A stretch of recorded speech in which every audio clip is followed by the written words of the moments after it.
Nós estamos aqui com o professor João Miguel Gasoli, de 69 anos, nascido em Presidente Prudente, que vai contar pra gente um pouquinho sobre a experiência que ele teve durante a ditadura militar. Professor, muito bem-vindo, muito obrigado pela sua participação. Professor João, qual que é a sua experiência com a ditadura militar? Bem, nessa época eu devia ter aí em torno de 14, 15 anos.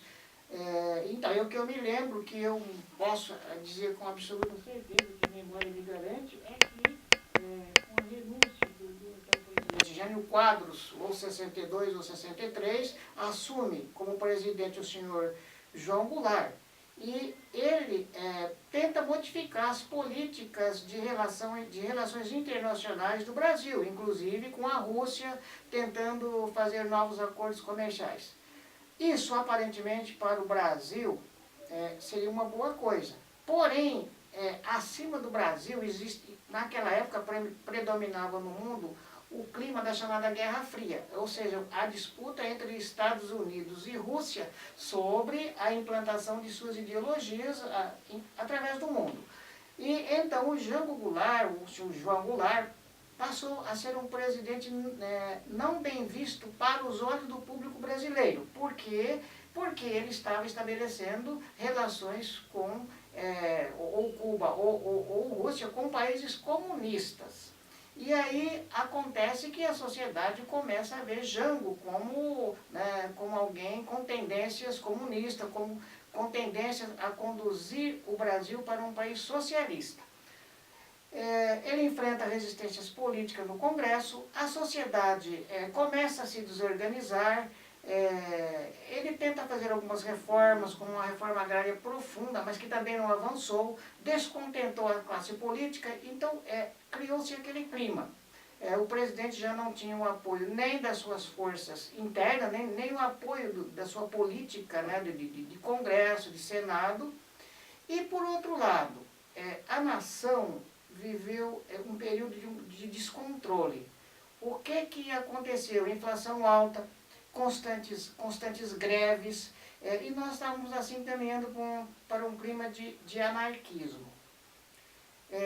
Aí, à medida que isso avança, começaram-se movimentos da população muito forte, como a Marcha com Deus pela Liberdade, isso foi no Rio de Janeiro, que reuniu aí 2 milhões de pessoas, tivemos em São Paulo, e foi crescendo então essa desconfiança da população em relação ao regime de João Goulart.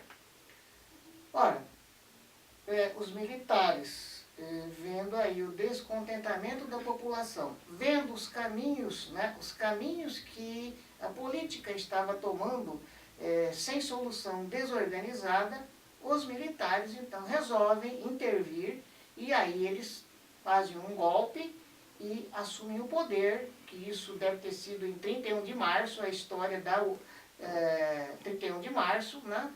É confuso porque uns dizem que foi um dia antes, né? Na verdade, os militares tomaram o poder em 31 de março de 1964, e nós ficamos sabendo disso no 1º de abril de 64, mas tudo bem.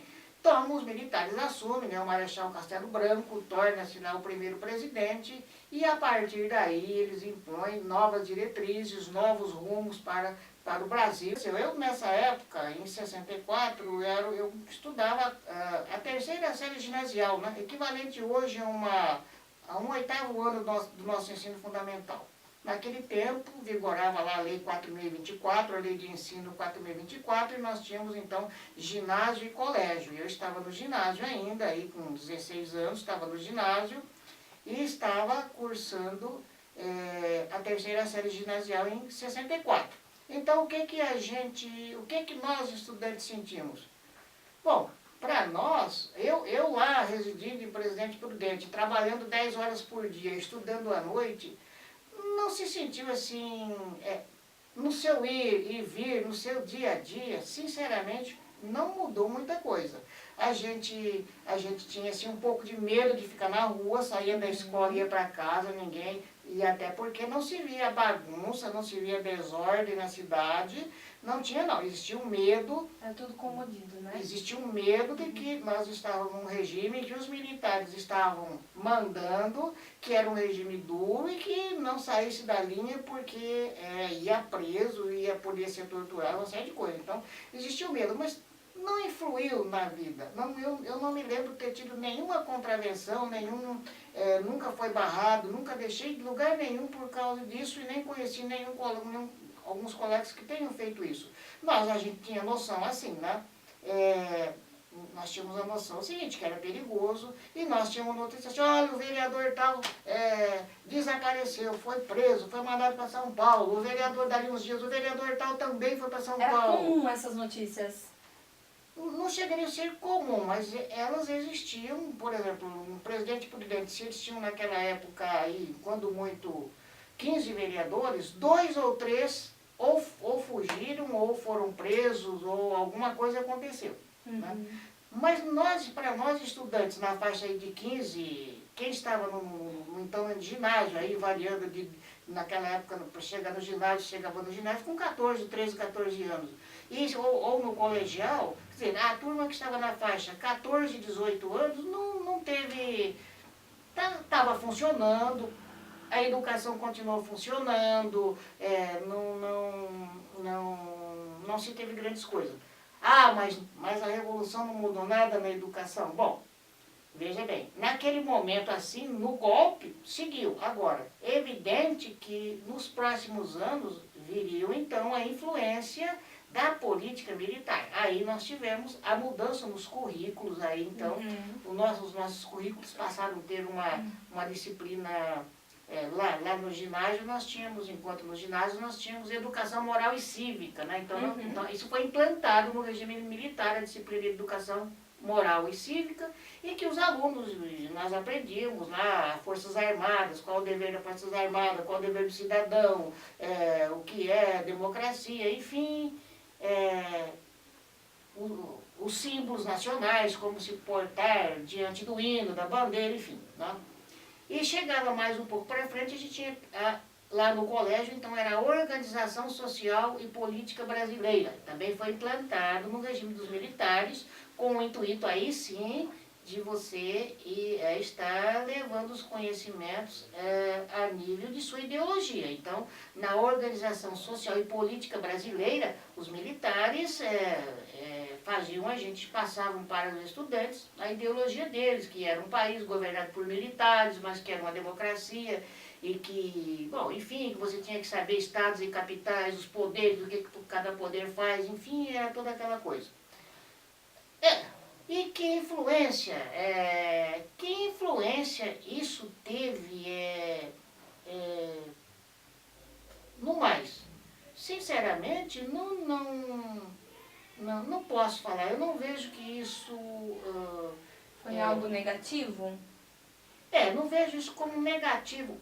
A alteração dos currículos não chegou, o que eles produziram na educação não foi negativo. Na educação, se nós considerarmos hoje aquilo que nós tínhamos, ginásio e colégio, a parte da alfabetização que eles chamavam primário, ginásio e colégio, na educação isso não influiu praticamente nada. Até porque nós já tínhamos uma lei federal, que era uma lei de educação nacional, que é a Lei 4.024, era de 61, os militares continuaram cumprindo. O que eles fizeram, que eu disse para você, foi introduzir algumas alterações no currículo, voltando a alguns conhecimentos, alguns elogios, em questão de Força Armada, em questão de dizer que aquele era um regime democrático, mas que todo mundo sabia que não era, não tinha eleição, não é? Professor, e depois de alguns anos, quando o senhor começou a estar presente na sala de aula como professor, então, você viu alguma herança disso? Veja bem, o que aconteceu aí? Então, na educação básica não se alterou muito. Em 69, em 69 eu já iniciava o curso superior, né? Aí a gente foi para a faculdade. Até aí, o que se pode falar?